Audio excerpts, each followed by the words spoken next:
Alright, a whole bunch of news for today's show, including two releases of Adam Humphries, the receiver for the Tennessee Titans, was released for cap space purposes. And Jarrell Casey, the former Tennessee Titan, now former Denver Bronco, he was cut because he just didn't have a good year. It's hard when you're that much older as a player and you're learning something new from like a 4-3 defense to a 3-4. You just don't feel comfortable. It sometimes benefits players. It sometimes does, but it didn't work for him. But then, like, Humphries, they're both good players. Casey is a former Pro Bowler. Humphries has had a pretty good career so far. We're just going to have to see where they go. But we got, in the next order of business, we got a report that said Russell Wilson, before the Thursday night game against the Cardinals, quote-unquote, stormed out of the meeting in rage because he was not happy with the game plan, which made sense.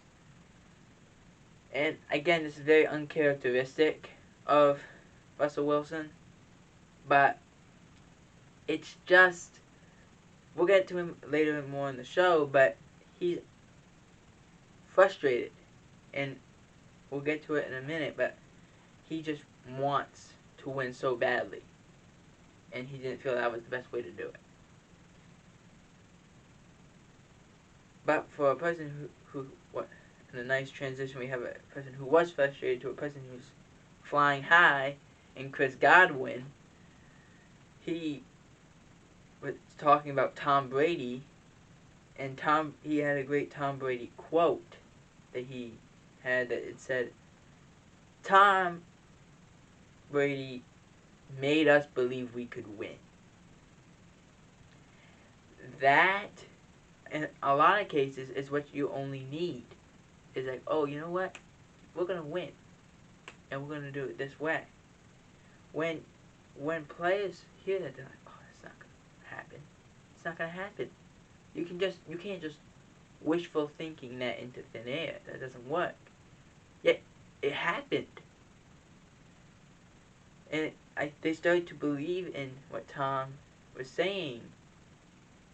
And I think when you go, there was a reason for why they had that mentality before Brady got there. Was because the year previously, Jameis Winston was your quarterback. He threw 30 touchdowns. So you think, oh, a good year. But then he threw 30 interceptions, which I calculated he had about 6 interceptions that were touchdowns, that were returned for touchdowns. He threw, every 5 interceptions, he threw a pick 6. Every 5 interceptions. That's remarkable. That doesn't happen. And yet it happened.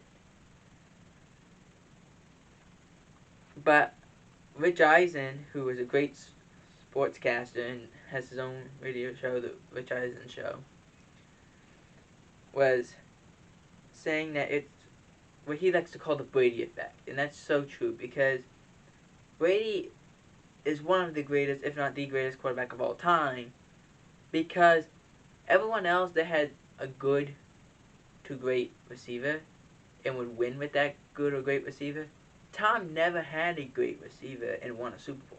It never happened. When he had Randy Moss, it never happened. Chad Ochocinco, it never worked in New England. If you don't count Gronk, he's never had a great receiver and won a Super Bowl. This was his first year having a great receiver in Chris Godwin and Mike Evans, and it worked. That's my point. Before that, he never had a great receiver, and it always worked. When he had a great receiver in New England, it never worked. Where in Tampa, he had maybe only good receivers in some people's opinions. My opinion is they're great receivers. They've done everything that you asked them to do, and it worked. It worked. So you have to be so happy for Chris Godwin and the Tampa Bay Buccaneers for believing in Tom Brady that this will work. But now, going back into some of the angered slash frustrating news, Deshaun Watson met with Coach David Culley on last Friday.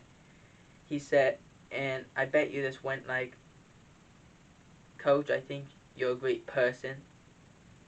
It's not. I don't have anything against you. I have something against this organization, though. Because they told me that I would have a voice, I would at least be consulted, if you will, about who the new GM was going to be, who the head coach was going to be, and I could give my opinions. That's what McNair told me I was going to be able to do. I was going to have a voice. And I was like, oh, okay, great.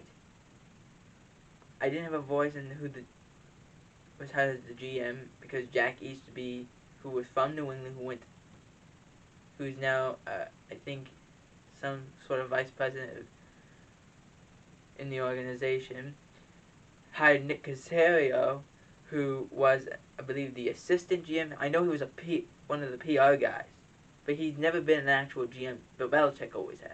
So that's shocking, and he was obviously angered at that, and he wanted Eric Bieniemy.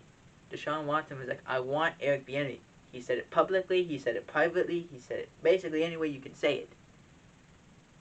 And they didn't request an interview with Eric Bieniemy until Caserio said, yeah, I want an interview with Eric Bieniemy.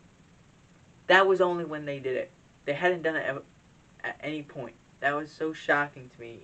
I could see why he's was so enraged and why he wants to get out of it. Because the last head coach that he had traded all of the best players away or released them. And now I'm stuck here with the remains of the people he got in those trades that just aren't good anymore. Where in the Russell Wilson and Dak Prescott case, they're frustrated. Dak is frustrated because he believes he should be paid. He doesn't. The fact that Jared Goff got paid and the fact that Carson Wentz got paid made no sense to him. It doesn't make sense to me. Why was Jared Goff paid that much for doing very little? Why was Carson Wentz paid that much to do very little? It doesn't make sense, and obviously he wants to be paid. Russell Wilson, on the other hand, it's more of I'm getting older and the team's gotten worse. We don't have a number one running back. We don't have a great offensive line. Our defense is getting older and they're retiring or moving on. I don't have great receivers. Besides Metcalf and Lockett, I don't have anybody. And at tight end, Greg Olsen retired. I don't have anybody. I'm stuck here. So he's frustrated because he's felt that they deserve to give him more. Where J.J. Watt, who has reportedly gotten $15-16 million offers, in which he said to Pat McAfee, me and my agent haven't said anything to the insiders. We haven't told no one. So that's coming from the teams. So that's kind of shocking because they don't normally say those things. It's more of the players. So the fact that J.J. Watt hasn't said anything about it is pretty shocking. But I brought up J.J. Watt because in the last game, or one of the last games that he played with Deshaun Watson, he went up and told Deshaun Watson he was sorry for him. Because Deshaun Watson didn't deserve that at all. You trade away my best receiver. I get a running back who hasn't played well in 4 years. It's kind of just, it doesn't work. But then, we were talking with Russell Wilson, the places he wants to go, because he made his list, was Chicago, a good defense, I guess, not great at receiver, tight end, no, really good, running back, you got a good running back, but receivers are probably going to leave, and now you're stuck with no receivers. Las Vegas, good offensive line, I guess, good running back, somewhat good defense, just no good receivers. New Orleans, that's a team that wants to win now, and they have the ability to win now if he's the quarterback. And Dallas, offensively for the Cowboys, and I'm being serious, I'm not being just a fan here, I'm being an actual journalist in this part. Offensively for the Cowboys, it would be good because they're already ready to win now on their offense. Defense, they're atrocious. They can't stop the run. They can't really defend the pass well. They can't get sacks. They don't get quarterback hurries. It just doesn't work. So offense, they're great, but defense, they're a mess. And then the final thing today, the final story today, Isaiah Wilson, I believe is his name. Yes, Isaiah Wilson is getting shot by the Tennessee Titans. He's getting shot because he said I believe on his Instagram or on a tweet, he said he doesn't want to play for Tennessee anymore. He's done with playing for the Titans. And he's a first-round pick of the previous year. He only played 3 games because he was injured in the beginning and then was put on the non-injury list because he got into a little bit of trouble and they didn't want him to be suspended, so it was either put him on this list or have him be suspended. They chose this list instead. So he played 3 games. So I can't really trade him because there's nothing there, really. He's played 3 games. You know, it's just not right. We can't trade him because we don't know what we have with him. So do we cut him but we take the big cap hit? We don't know. Which is, again, the same thing with the Wilson and Prescott deal. If Wilson wants to be traded to the Cowboys, they were going to have to trade Dak Prescott, which the Seahawks would have to take a big cut in the Wilson money, about $39 million, and then have to pay Dak 40 or 45. It's too complicated. But what do you guys think? Where should Deshaun Watson go? And should Russell Wilson be frustrated? You decide.